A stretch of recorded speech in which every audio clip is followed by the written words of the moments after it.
Sérgio Abranches, Estevão Ribeiro e Miriam Leitão. Ministério da Cultura e GE Aerospace apresentam a segunda edição do Flipetrópolis. Vai começar mais uma atividade do festival. Compartilhe os melhores momentos na rede social @Flipetrópolis e use a hashtag Flipetrópolis. Acesse nosso site.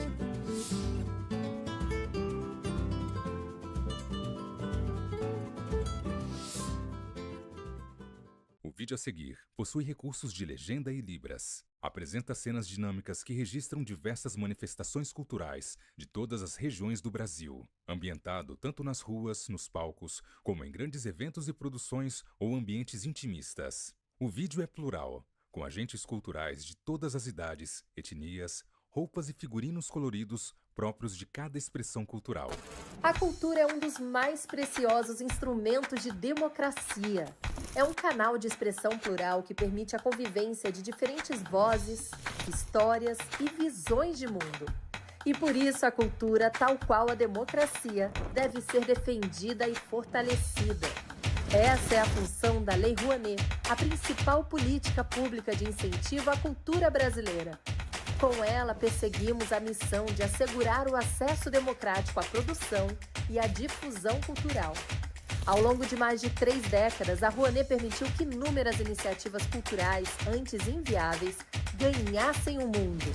Revelou histórias, preservou tradições e transformou vidas.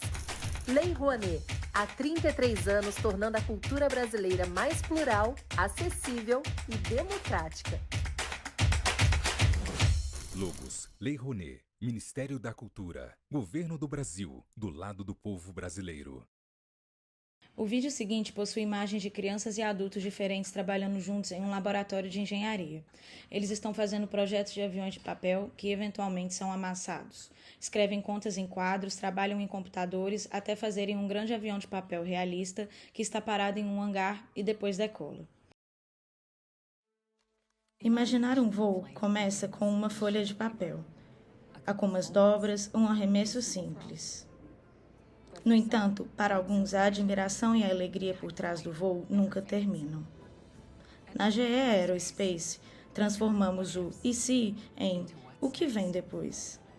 Porque, quando a ideia certa decola, não há limites em onde a próxima geração poderá chegar. Fomos feitos para voar. A roda de conversa acontece em um palco onde 3 poltronas brancas foram dispostas de maneira centralizadas, intercaladas por 2 mesinhas que carregam garrafas de água e livros. O fundo é composto por um grande banner que ocupa toda a extensão do palco em tons de rosa, rosa claro, verde claro, azul claro e lilás. Sobreposto de cima deste banner de maneira centralizada e vertical, há outro banner grande onde centralizada está a logomarca do 2º Flipetrópolis, em tons de branco, verde claro, lilás, rosa e rosa claro. Na esquerda, posicionada na parede, há um telão que passa ao vivo a roda de conversa em questão e os intérpretes de Libras. Da esquerda para a direita, a primeira pessoa sentada é Sérgio Abranches, um homem branco que possui os cabelos cacheados, curtos, de tom branco. Ele traja camiseta de botões de mangas compridas azul claro e calça jeans. Leva no pescoço o crachá dos participantes do evento e usa óculos redondos de aro preto. A segunda pessoa sentada é Estevão Ribeiro, um homem negro que possui cabelos de tom escuro que são envoltos em pequenos dreads, cujo comprimento lhe chega até as orelhas. As laterais da cabeça são raspadas. Possui barba de tom escuro. Ele traja camiseta de botões de mangas compridas cinza escuro e calça preta. Usa óculos retangulares de aro transparente e leva no pescoço o crachá dos participantes do evento. A terceira e última pessoa sentada é Miriam Leitão, uma mulher branca de cabelos ondulados de tom castanho claro, cujo comprimento lhe vai até os ombros. Ela traja vestido longo de botões e mangas 3/4 preto. Leva no pescoço o crachá dos participantes do evento. Ao longo do vídeo, a plateia é filmada e está cheia. No canto inferior direito do vídeo em questão, estão do início ao fim os intérpretes de Libras. Estes se intercalam ao longo do vídeo entre diferentes mulheres e homens que trajam blusa preta. Eles traduzem simultaneamente tudo o que é falado. Que tenha exercício intelectual. Então, é isso. Nós queremos acabar com essa visão. E começando, como é que você encara quando te dizem isso? Quando você fica de frente para esse preconceito de que HQ seria uma literatura, não seria literatura exatamente? Bem, boa tarde. É lindo ver esse lugar cheio, em pleno ameaça de jogo do Flamengo, né? Sim, mas eu estou muito grato pela atenção de vocês. Eu sou um capixaba e lá no Espírito Santo, para você quiser fazer quadrinhos, antigamente você queria fazer alguma arte gráfica, você era meio que, olha, não é para você. Se você quiser, vá para jornal, trabalhar com, no máximo, tirinhas em jornais ou ser caricaturista. O top para uma pessoa que ilustra no Espírito Santo era ser o cartunista do jornal, né, o chargista do jornal. Só que você tem 3 jornais por lá, esses 3 jornais têm 3 chargistas, então você consegue imaginar o mercado. Que mercado é esse que você tem? Você tem que esperar bem assim, morreu fulano, abre uma vaga, né? Mas no dia seguinte você está lá com o seu portfólio procurando, né, ver como é que está lá, né? Então era meio assim, né? Você ter um cargo desse era um cargo meio visado. E então eu comecei a trabalhar. O mais curioso é que assim, os quadrinhos eles sempre foram vistos como uma arte menor. E quando a gente fala sobre novas narrativas, se você pensar parece que eu estou bancando o professor de história, mas assim, o professor de arte que quer trazer um pouco de importância para si, fala assim, os primeiros registros que temos de um homem indo caçar, de um animal que existe em algum lugar, são pinturas rupestres, pinturas em paredes. A narrativa que predominou a humanidade, que veio antes da escrita da Bíblia, que veio antes da escrita dos fenícios, que veio antes, foi a ilustração, né? A ilustração feita em sua caverna, com a tinta que tinha. Ou seja, a maior prova de que o homem e que a mulher e que o ser humano tinha a habilidade de criar ou de transformar algo que veio no dia em algo e colocar isso na parede e fazer com que a gente consiga mandar essa mensagem para o futuro, foi através de uma gravura. E essa gravura, ela quando você tem uma gravura justaposta a outra, colocada do lado de outra, em uma sequência narrativa, você pode dizer que temos, então, uma narrativa gráfica, como são chamadas as histórias em quadrinhos, né? Então, quando a gente está falando de uma história em quadrinho, a pessoa fala, que bonitinho, ele faz história em quadrinho, não sei o quê. Fala que foi uma das grandes formas de comunicação que resistiram ao tempo, né? Então, a primeira coisa... Então, ela veio antes da escrita e ela vai continuar como ela tem feito, né? Quando as pessoas não conseguirem mais entender, se a língua se perder, o símbolo ainda vai existir, a ilustração ainda vai existir. Sabia que quando nas grandes depósitos radioativos, nos depósitos radioativos, vocês têm ilustrações mostrando que você não pode abrir aquele lugar? Você mostra um animal, né, um animal vivo, do lado de um símbolo, e quando você abre aquele espaço, esse animal está morto. É o tipo de comunicação mais rudimentar que existe.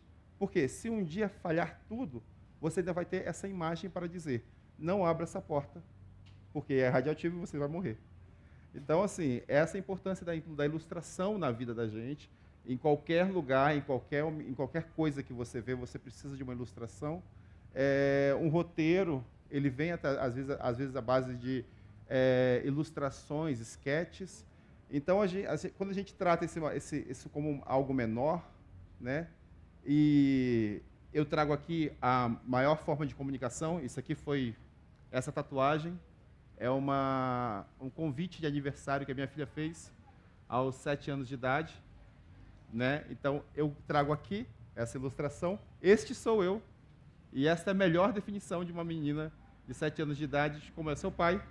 E essa aqui é a definição de uma menina autista nível 3, da personagem preferida do pai, que o pai criou. Então, assim, ilustração é a nossa forma de comunicação e ela exige respeito.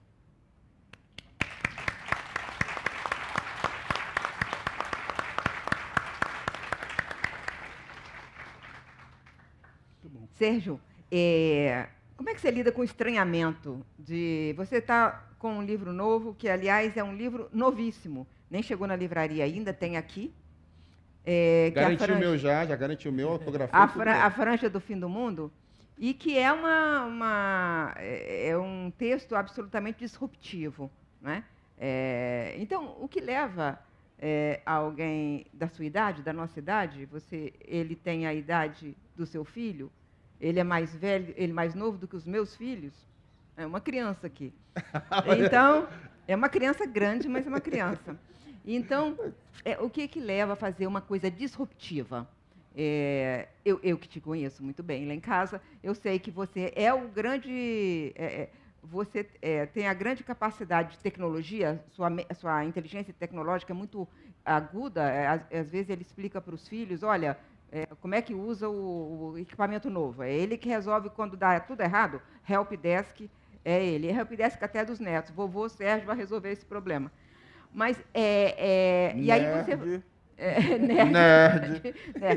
Mas você fez um livro que se passa depois do fim do mundo, depois do colapso climático, mas que tem também, não só... aqui eu acho que a definição do seu livro, que é uma ficção cibernética, ela tá meio limitada. Ela é climática, é cibernética, é tudo. O que te levou a escrever uma coisa tão disruptiva assim? O tema é disruptivo, né? Como eu estou falando da iminência de um colapso climático, eu estou falando de uma realidade que vai entrar em ruptura, quer dizer, um mundo que vai entrar em ruptura. Eu achei que a narrativa distópica seria a mais adequada para isso, né? Por outro lado, há muito tempo eu queria escrever um livro de ficção especulativa. Eu sou um leitor muito dedicado de ficção científica e de ficção, hoje chamar a ficção cibernética, né, que é a cyberfiction. E eu tive muita segurança da importância desse tipo de literatura. Desculpa.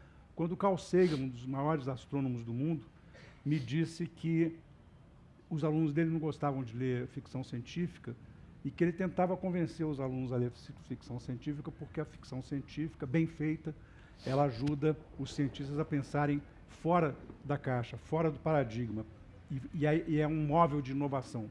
De fato, a gente olha algumas ficções que têm vários artefatos que hoje existem, né? Quem viu, por exemplo, 2001, uma Odisseia no Espaço, deve ter visto o astronauta lendo o jornal num tablet, mais de uma década antes de ser inventado, né? E, evidentemente, se um cientista, um tecnólogo, olha aquilo e diz assim, boa ideia, né? Sim, talvez seja possível fazer uma coisa dessas. E essa coisa do preconceito, ela é curiosa, porque tem um pouco a ver com essa coisa também do que o Estevão estava falando, né? Se você não, HQ é história infantil. Bom, é porque não leram, por exemplo, Leandro.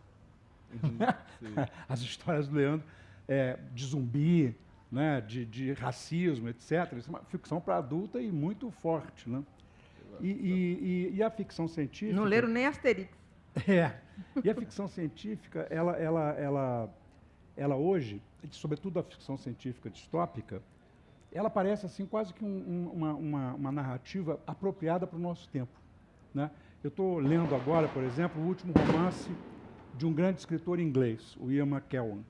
Ele é um escritor inglês, ele faz literatura, ele ganhou o Man Booker Prize, quer dizer, um cara conhecido pela sua literatura como uma literatura geral, né, quer dizer, que eles chamam de mainstream. Esse último dele, o que nós sabemos, é uma distopia que começa no ano de 2129, né? E é pura literatura. Não merece ser o nicho, né? O Brasil tem alguns autores de ficção científica e eles estão todos confinados, quase todos confinados, a um selo da HarperCollins de ficção científica, né? Eu fiz uma mesa com um nerd verdadeiro, que é o Ale Santos, que é mais novo que você. O Ale é um nerdaço, né? Quer dizer, ele fala assim, não, eu gosto de fulano, mas a tecnologia dele é meio rudimentar e tal. Eu digo, olha, ele nem conhece tecnologia, ele inventa. E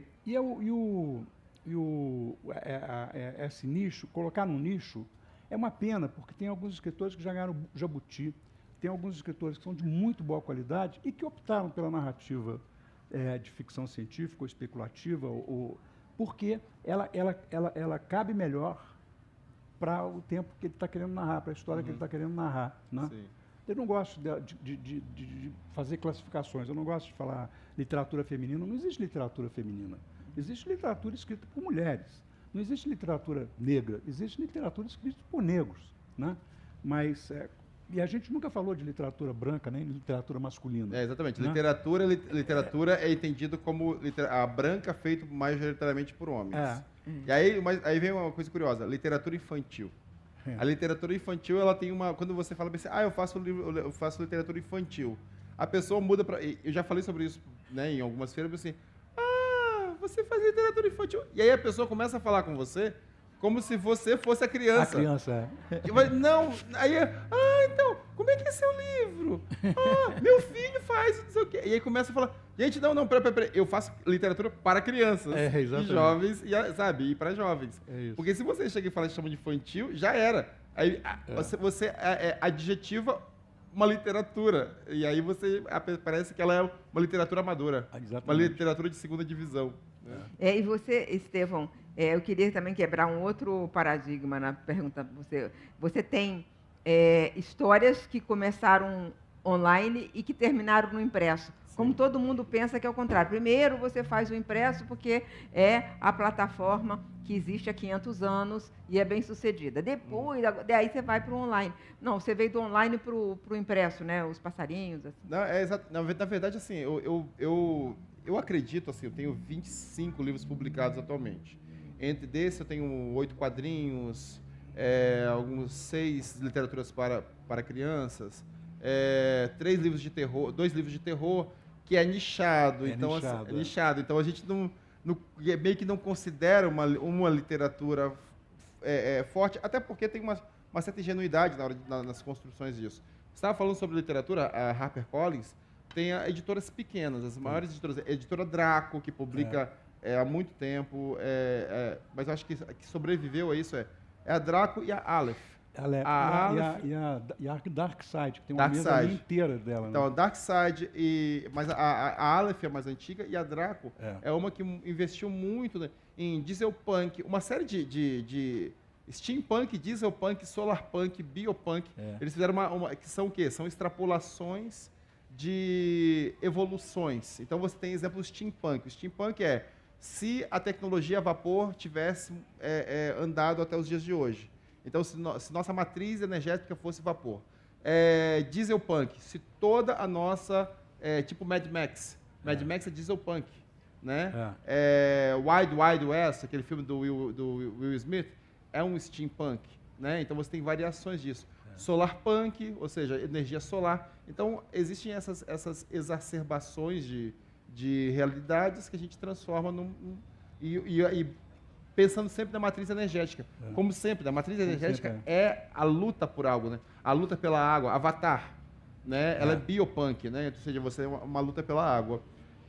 Eu estou me perdendo na pergunta que você fez. Mas não tem importância, aqui é tudo liberdade. Mas aí o que acontece é assim, a gente tem uma série de coisas que às vezes não cabe na literatura mainstream, e as pessoas, inclusive, assim, de certa forma, não consideram isso. Não, isso que você está fazendo é inventando, porque é mais fácil, parece, inventar uma tecnologia. E aí nós temos um problema também, assim, e é um problema técnico, estrutural. Para você introduzir um mundo fora do mundo que você conhece hoje, você precisa de personagens muito rasos. Porque você tem muito mais que explicar o mundo. Se vocês verem aí Harry Potter, quem aqui já leu Harry Potter aqui, você vai ter um menino totalmente zero de conhecimento para a gente poder mostrar o mundo de Hogwarts. Para você ver o filme do Star Wars, para você entender todo o contexto, você tem que criar um cara órfão,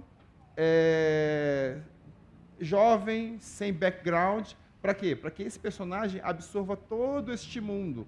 Então, esse tipo de estrutura, se você não... Aí, quando você tenta fazer algo mais complexo, como Game of Thrones, você cria livros imensos e uma saga que não termina. Né? Porque você, para dar conta desses personagens tridimensionalizados dentro de um espaço fabuloso, você tem que trabalhar muito mais as estruturas. Então, assim, eu acho que o Sérgio entrou num grande desafio, que é o quê?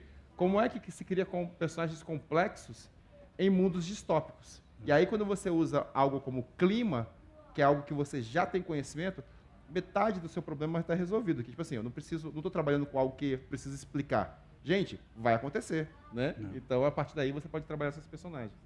Ele está ajudando aqui o trabalho da mediação, muito obrigada, por causa disso mesmo. Quer dizer, o que é o mundo no qual se passa a franja do fim do mundo? É isso.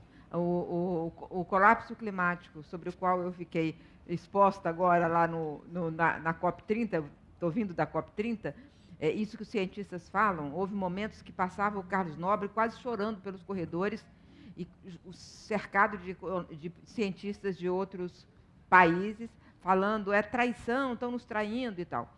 Porque o colapso climático é uma probabilidade.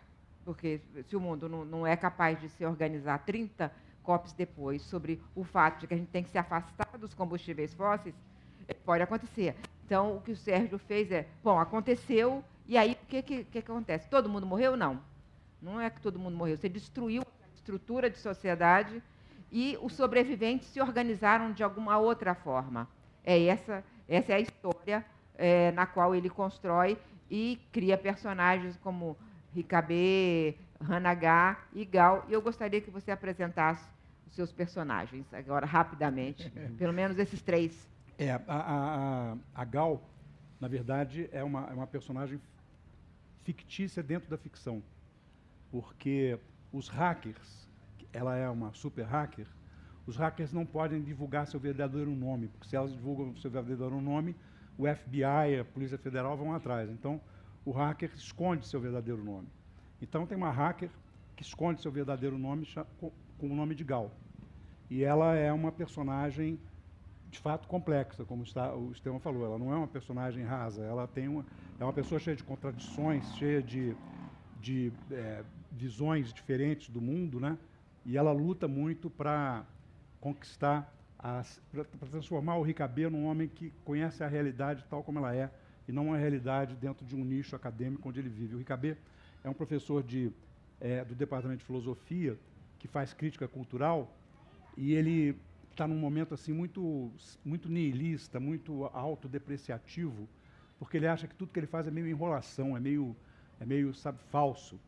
E ela diz, olha, não é, mas é que falta realidade aí no que você faz. Vamos sair para o mundo. E o mundo o que é? Um mundo colapsado, climaticamente, que não tem energia. Então é o breu, é o escuro, né?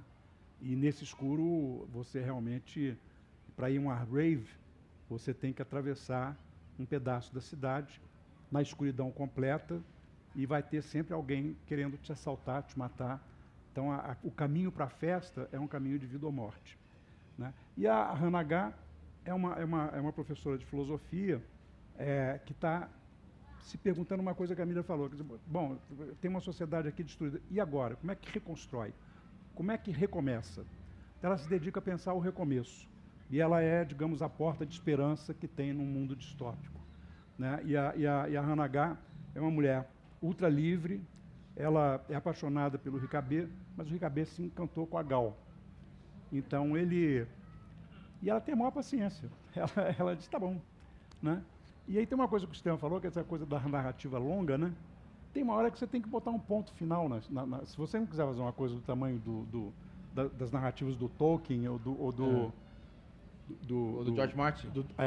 Você tem que botar um ponto final, né? Tem um momento em que você diz, olha, essa história está contada e consegue fazer um livro mais fino, mais legível, com 300 Dá para ficar de pé, dá para ficar de pé o livro.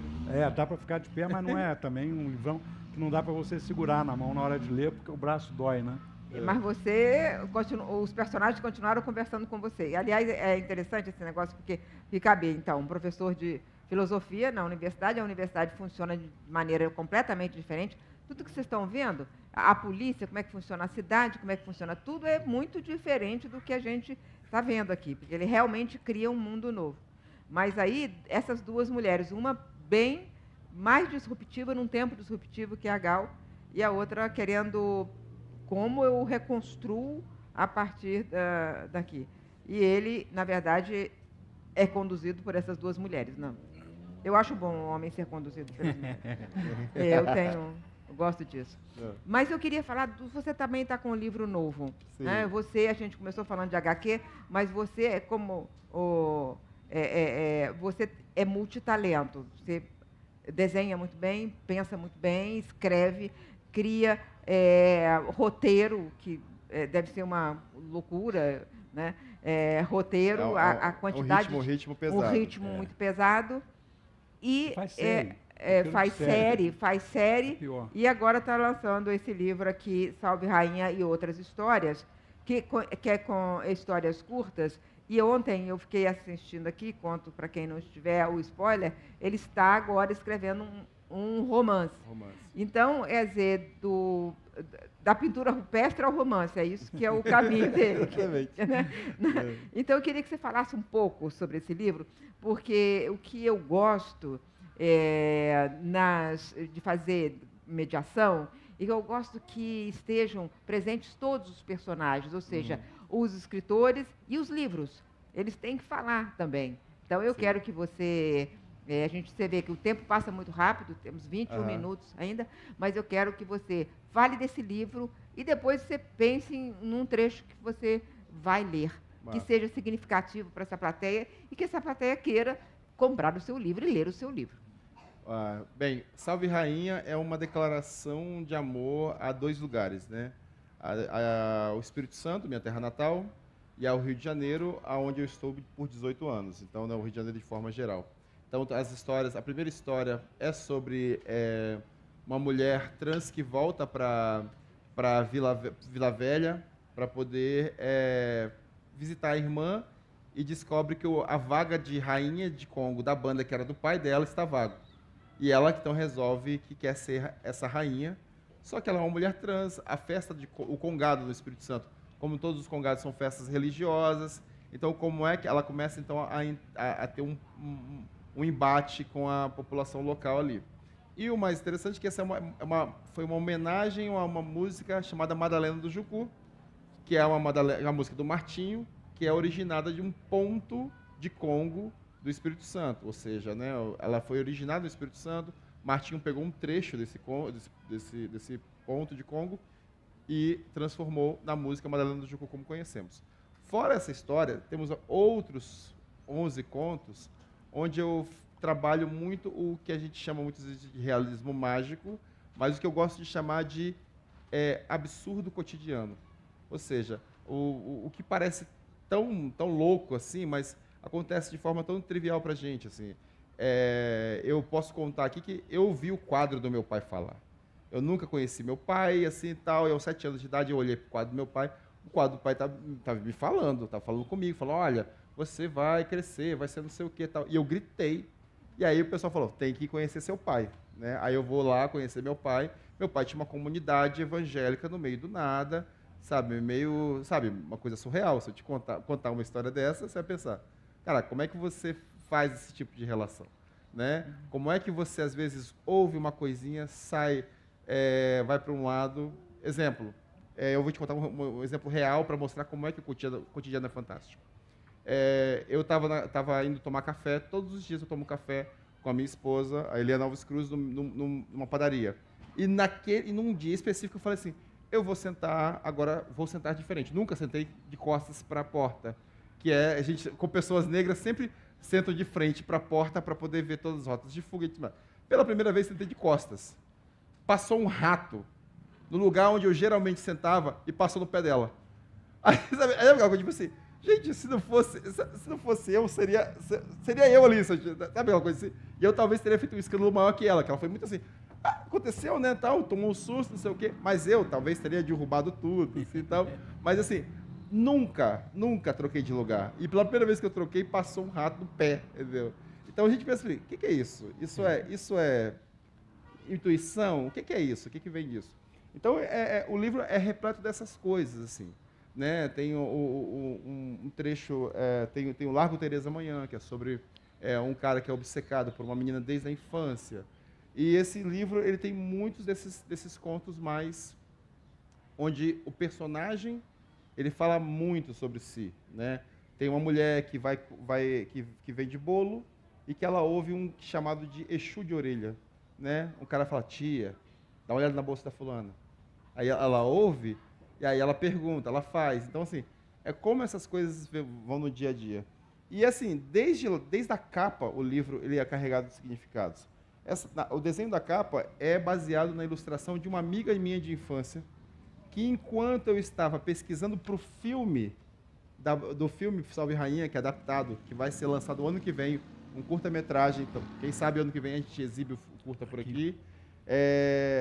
Quando eu fui procurar fazer a pesquisa dessa capa, na verdade, para fazer o curta-metragem, eu me deparei com a minha amiga de infância, né? Um crush de infância, sendo a rainha da banda de... Regina. A Cristina. Cristina. Então, a Cristina, ela era a rainha da banda de Congo, né? Princesa da banda de Congo. E eu a encontrei numa música no YouTube da banda que eu tocando, eu pesquisando sobre as coisas, falei: olha a Cristina ali. Cristina faleceu há 8 anos, vítima de câncer de mama, e ela está viva na minha memória agora, e eu falei: eu vou transformar isso em capa do livro. E aí foi uma forma de homenageá-la também dessa forma. Então, assim, como é que pode isso? Como é que uma pessoa da minha infância, eu chego, vou pesquisar sobre o Congado, ela virou princesa da banda de Congo, e ela vai parar na capa do meu livro? Isso é o cotidiano absurdo, isso é realismo mágico. Então, assim, Salve Rainha é repleto disso, cheio de mensagens de amor, declarações de afeto e um flerte com o absurdo, da primeira página até a última.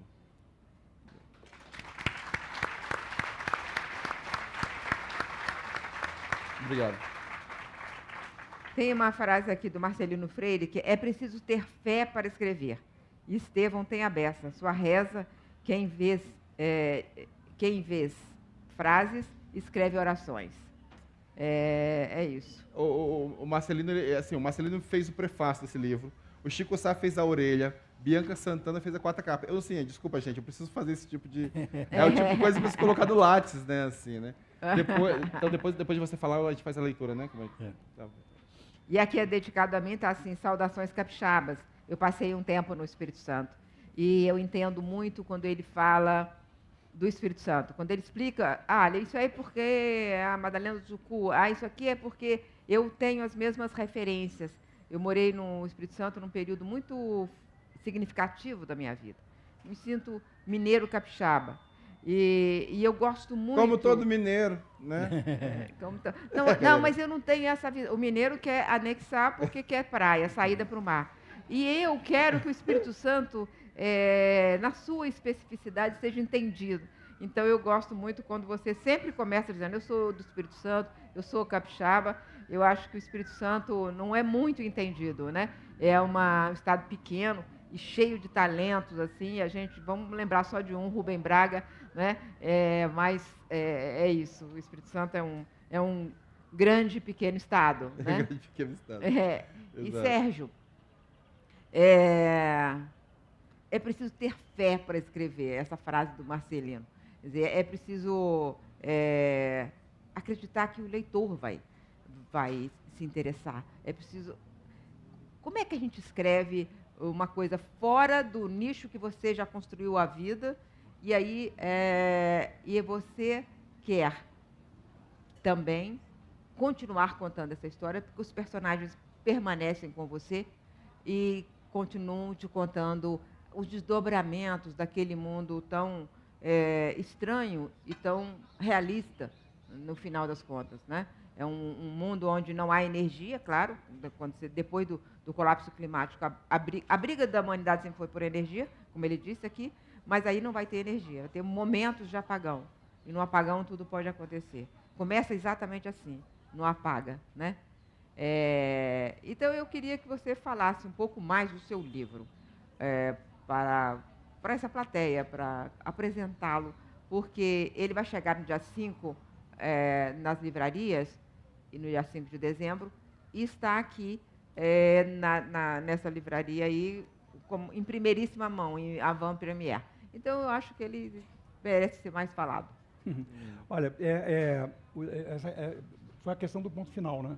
Eu pus o ponto final e o escritor ele tem uma coisa que tem a ver com fé mesmo, tem a ver com uma loucura própria do criador, né? Que é o fato de que as personagens falam com você. E às vezes elas não gostam do caminho que você está dando para a personagem e você tem que corrigir, porque senão o livro não vai adiante, a história não segue. E quando eu terminei de escrever, eu pus o ponto final no livro, os personagens disseram assim, pô, mas você não contou toda a minha história? Né? E eu disse, tá bom, então eu conto de novo, eu conto outra vez. Né? E acabou que eu, na verdade, já escrevi uma trilogia. São 3, vão sair espaçados de 1 ano cada um, mas é uma trilogia.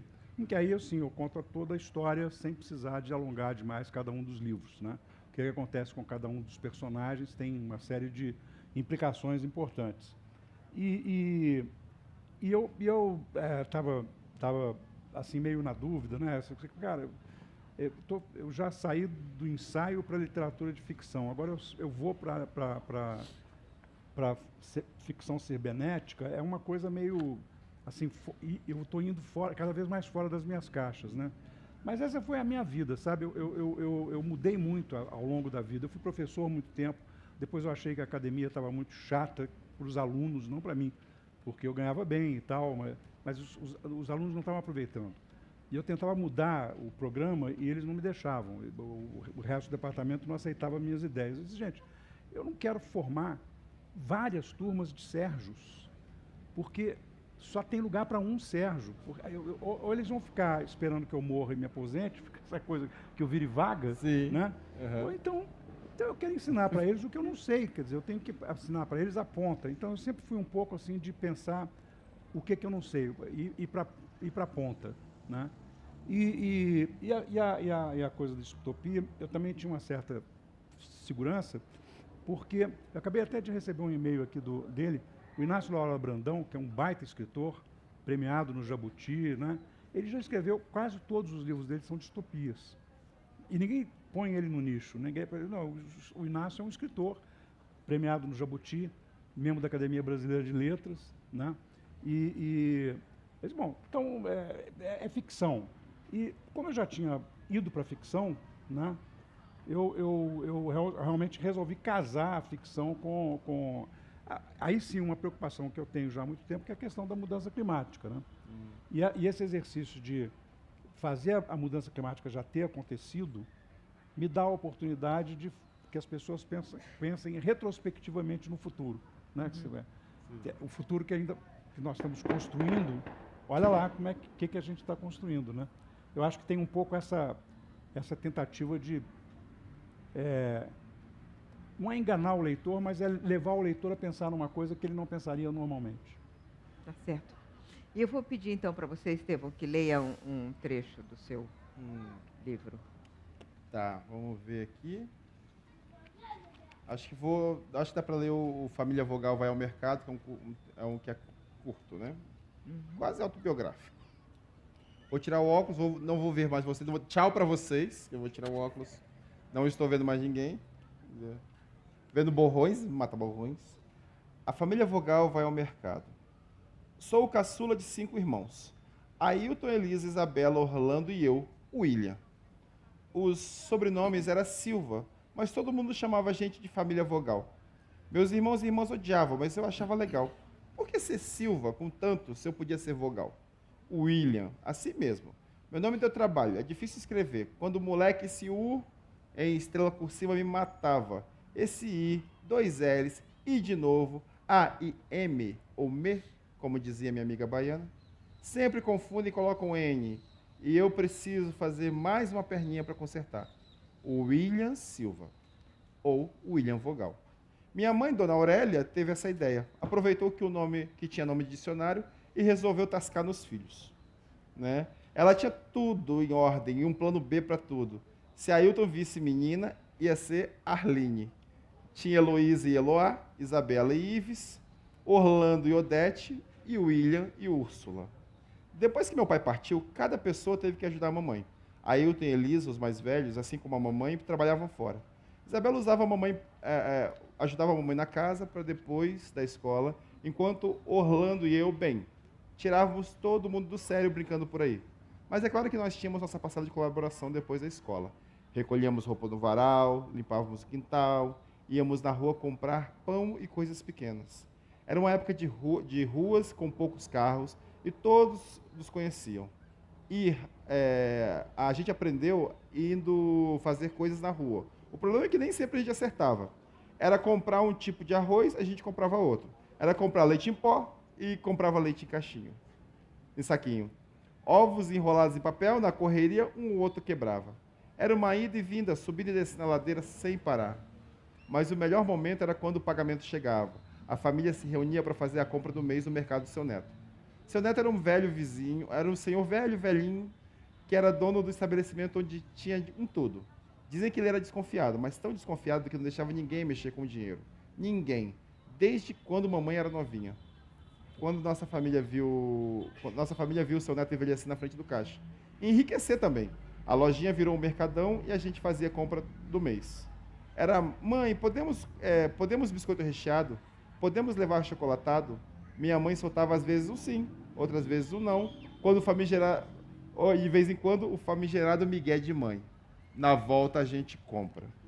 Mas tinha mês que a gente nem podia pedir, às vezes o dinheiro não dava, e não era por falta de trabalho ou esforço da mamãe, de Ailton ou da Elisa.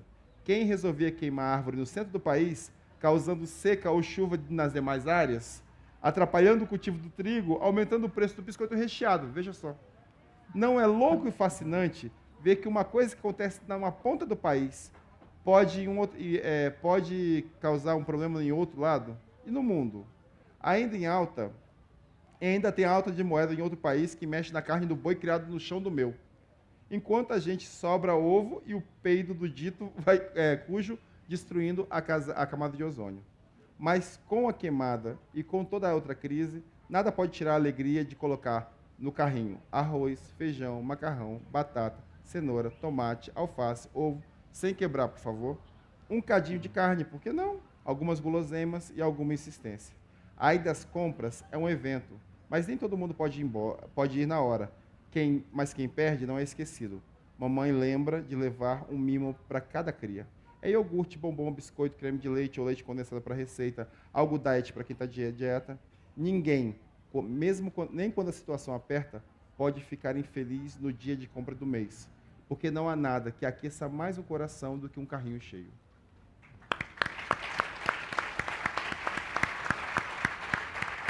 Muito bom. A jornalista de economia que vos fala adorou esse texto. Porque é isso, uma coisa que acontece aqui, acontece lá. Teve a quebra de safra do Vietnã, o café nosso ficou mais caro. Exatamente. Porque o Brasil tinha que oferecer... E fora o fato de que eu sei exatamente como é que é essa luta de encher o carrinho, principalmente na época da hiperinflação. Eu escrevi um livro sobre isso.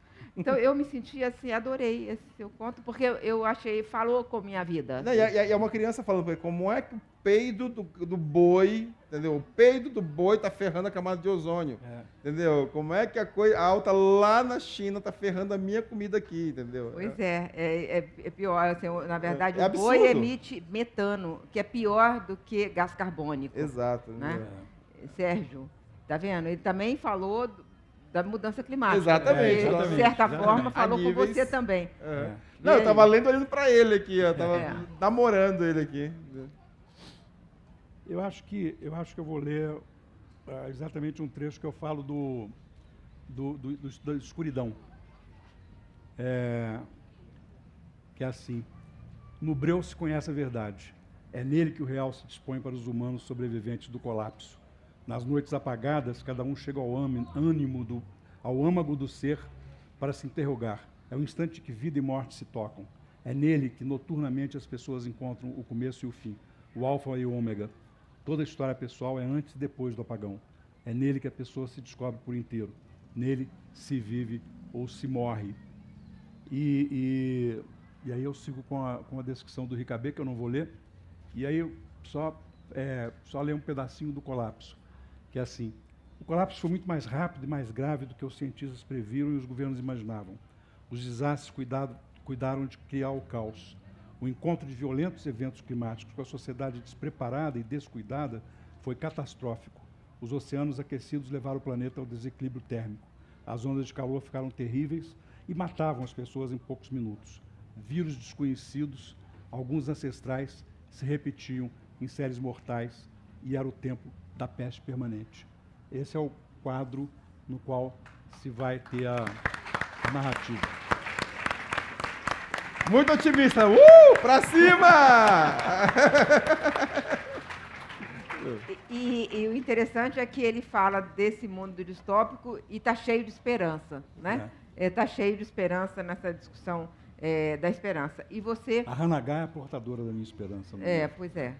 E eu queria, então, que você falasse um pouco mais sobre isso e para encerrar mais um minuto sobre isso, o livro, e que você falasse também do seu novo livro, também em um minuto. O romance. Nós temos um romance. Corre. Você. Eu. Rapidinho. Espero terminá-lo até março do ano que vem. Se chama O Menino Navegado. É a história de um menino uma família que se muda para o Mangue. Eu morei perto do Mangue por alguns anos, os primeiros anos da minha vida. E eu sempre me via como um grande estranho, por sempre estar mudando. Aquela coisa do Pato Fu, né? Uma música do Pato Fu que fala sobre isso. Mas então eu queria fazer a história desse menino, que é um menino que se afoga no mangue e ele volta navegado por uma entidade, né? Então ele começa a ver, ele volta como esse personagem flat sobre esse mundo, né? Esse mundo totalmente, ele volta totalmente refeito para esse mundo que é um mundo totalmente complexo, porque a gente não vê às vezes como esse espaço do mangue ele pode ser complexo. Então eu preferi então investigar isso a partir da visão de um menino que começou a viver agora. Muito bom. E você, Sérgio, seu último minuto. Então, cada personagem, Ricabê, Gal e Hannah Arendt, olha um aspecto da realidade para mim. E o que eu estou tentando mostrar é que, embora os humanos sejam capazes de fazer muita bobagem e destruir o seu próprio mundo, eles não deixam de ser humanos, eles não perdem a humanidade com isso. Então é possível ter, mesmo num mundo distópico, amor, né, solidariedade, amizade, busca e a tentativa de recomeço. Então, na verdade, a história é uma história de como é que a humanidade pode se recriar se ela não for capaz de se salvar. É isso. Caraca, só. Tá com o pessoal da organização, é bom porque aqui, ó. 3, 2, 1. Acabou. Não, mas todo mundo pega um pouquinho, mas eu não quero pegar, não. Só quero dizer para vocês que eu espero que vocês tenham gostado dessa mesa. Essa mesa é para tirar todo mundo do lugar, para repensar várias coisas em que acredita, né? Você vê que ele começou falando de tiras, quadrinhos, mas terminou falando de romance. Ele passa... o Estevão é esse multitalento que passa por várias formas narrativas. É isso que ele é. O Sérgio, ele se joga no desconhecido como se fosse uma criança. Então, isso com esse olhar novo é que ele olha para o mundo que virá depois do colapso climático e faz um livro que eu achei magnífico. Eu até escrevi aqui, né? Porque lá em casa é assim, tudo que ele escreve eu leio primeiro, tudo que eu escrevo ele lê primeiro. Então, a gente está sempre junto. Eu falei assim, é um livro inesperado, envolvente e sedutor. Assim, e para mim, assim, deixa eu falar rapidinho aqui, que é uma honra para mim ter a mesa mediada por Miriam, que a Miriam, além dessa grande personalidade, é uma excelente escritora e que às vezes a gente não a vê como uma pessoa que está sempre ali na tela, tal, mas é uma pessoa das letras, é uma companheira e eu acredito assim, que merece ser lida e ser divulgada e ser legitimada com todos os prêmios que tem, que conseguiu e que venham outros também, Miriam. Olha, mas ele não contou o que eu disse para ele hoje. Eu falei assim, Estevão, eu estou tão insegura de mediar você. Não, maravilhoso. Então é isso, gente. Nossos autores. Por favor, vem no meio, vem. Obrigado. No meio.